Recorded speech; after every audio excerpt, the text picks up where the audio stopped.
नमस्कार, आप सभी का बहुत बहुत स्वागत है। मेरा नाम रूबिका लियाकत है और इस वक्त आप गूंज देख रहे हैं।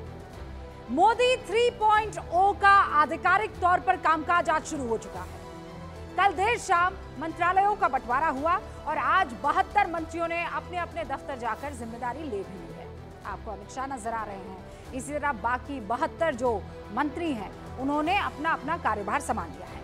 यहाँ सरकार अपने काम पर लगी और वहां विपक्ष अपने काम पर लग गया। भैया क्या उनको मंत्रालय का बंटवारा विपक्ष को पसंद नहीं आ रहा है। उन्हें बीजेपी के घटक दलों की अचानक चिंता सताने लगी है और इसीलिए हमलों और तंज का दौर तेज हो गया है। मसलन आरजेडी के तेजस्वी यादव, जिनकी पार्टी बिहार में लड़ी है 23 सीटों पर और जीत हासिल की है 4 सीटों पर, वो कह रही है कि मंत्रालयों का जो बंटवारा है वो ठीक नहीं है। जो बिहार की वजह से आप प्रधानमंत्री बने और मंत्रालय जब बिहार के लोगों को दिया गया तो कहीं ना कहीं से झुनझुना जो है थमाया गया। तो इनको झुनझुना लग रहा है मंत्रालय। उधर उद्धव ठाकरे के राइट हैंड संजय राउत, जिनकी पार्टी ने 21 सीटों पर चुनाव लड़ा, 9 सीटों पर जीत हासिल की, उन्हें जेडीएस की फिक्र हो चली है। सुनिए। ना नीतीश कुमार जी को बड़ा मंत्रालय मिला है उनके पार्टी को, और ना चंद्रा बाबू को बड़ा मंत्रालय। रेलवे मांगते थे, लोकसभा का स्पीकर मांग रहे थे, कोई बोल रहा है अब फिनांस मिनिस्ट्री मांग रहे। क्या मिला क्या आप देखिए ना, आप मुझे बताइए उनके पोर्टफोलियो क्या है। कुमार स्वामी को मिला है मोस्ट रिजेक्टेड पोर्टफोलियो, क्या हेवी इंडस्ट्री मिला है। किसी को कुछ नहीं मिला है, बीजेपी ने आपस में बांट लिया है सब। अब समझ में ये बात नहीं आ रही है कि देश चलाने वाला कोई भी या देश को चलाने वाला कोई भी विभाग या मंत्रालय किसी भी राजनीतिक दल के लिए झुनझुना कैसे हो सकता है। हर मंत्रालय का अपना महत्व होता है, समझ लीजिए। और कैसे, देखिए, शरीर का हर जो हिस्सा है उसका एक एक्सपर्टीज डॉक्टर होता है, स्पेशलिस्ट डॉक्टर होता है। आँख कान नाक का ईएनटी होता है, दिमाग के लिए जो है एक अलग किस्म का डॉक्टर होता है। अगर दिल की बात करें तो कार्डियोलॉजिस्ट होता है, चमड़ी की बात करें तो डर्मेटोलॉजिस्ट होता है। पूरा शरीर तंदुरुस्त रहे उसके लिए हर एक अंग को समझने वाला एक विशेषज्ञ होता है। देश भी अलग अलग जो उसके अंग है उसको समझने के लिए अलग अलग मंत्रालय, उसको चलाने के लिए अलग अलग मंत्रालय।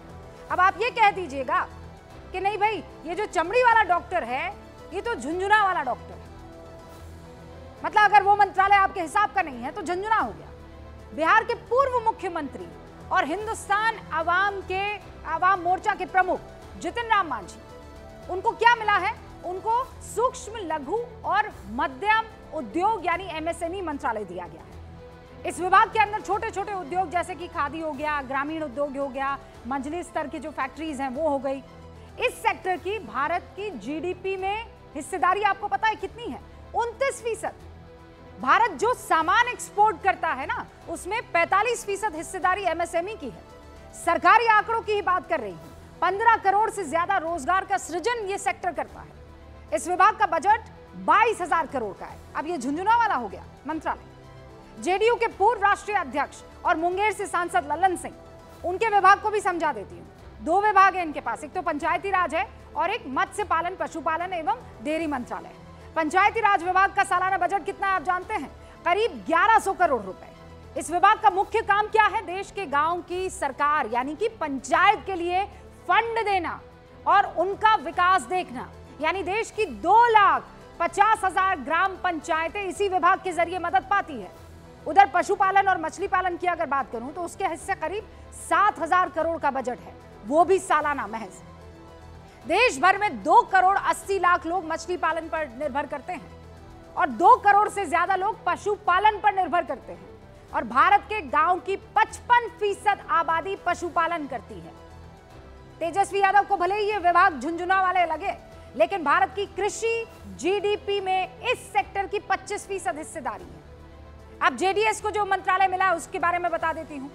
संजय राउत बड़े आग बबूला हो रहे हैं। जेडीएस के मुखिया और पूर्व मुख्यमंत्री एचडी कुमारस्वामी को स्टील और भारी उद्योग विभाग सौंपा गया है और यही भारी उद्योग संजय राउत को हल्का लग रहा है। स्टील और हैवी इंडस्ट्री विभाग के बारे में बता देती हूँ। सालाना बजट इसका 7,000 करोड़ का है। भारत में स्टील उद्योग की जीडीपी में 2% की हिस्सेदारी है।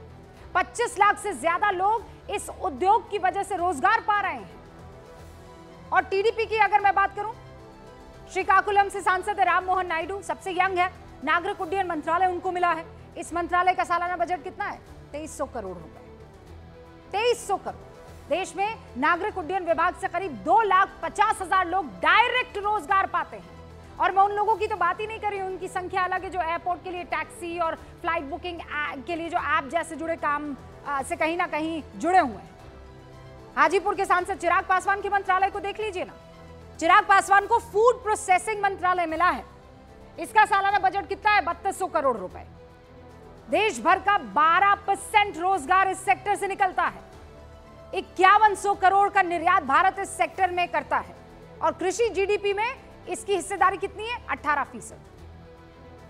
अब इन पांचों मंत्रियों को मैं मिला दूं और इनके मंत्रालयों के बजट को मिला दूं तो 40,000 करोड़ का बजट है। 40,000 करोड़ वाले बजट से जुड़े मंत्रालय जो है सहयोगी दल के कैबिनेट मंत्रियों के हिस्से आए हैं। लेकिन तेजस्वी यादव को क्या लगता है, संजय राउत को क्या लगता है, ये झुंझुना है और ये हल्के मंत्रालय है। समझकर बयानबाजी दे तो समझ में आता है। लेकिन आज बड़ा सवाल यह है कि विपक्ष को ये तय कर लेना चाहिए कि उसका नैरेटिव क्या है। पहले नैरेटिव यह था कि अब जो बीजेपी है वो लंगड़ी लूली सरकार रहेगी, यही कहा गया था ना।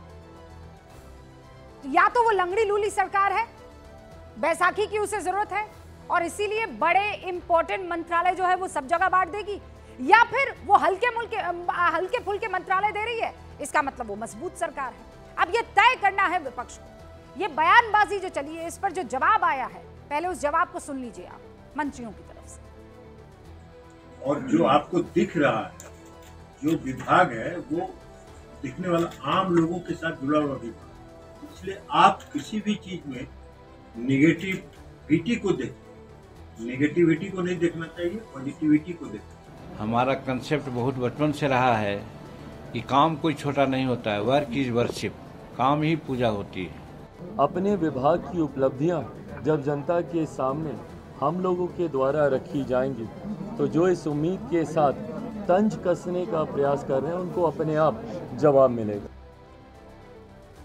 तो चलिए अब गूंज की शुरुआत करते हैं। इस पॉइंट पर डिस्कशन जरूरी है कि कौन सा नैरेटिव विपक्ष चाहता है। मोदी मजबूर हो गए हैं, मजबूरी वाला एनडीए चला रहे हैं, या फिर वो मजबूत है और जो सहयोगी दल है उसे झुंझुना पकड़ा दिया है। दोनों में से एक ही बात सच होती है। चलिए शुरू करते हैं गूंज।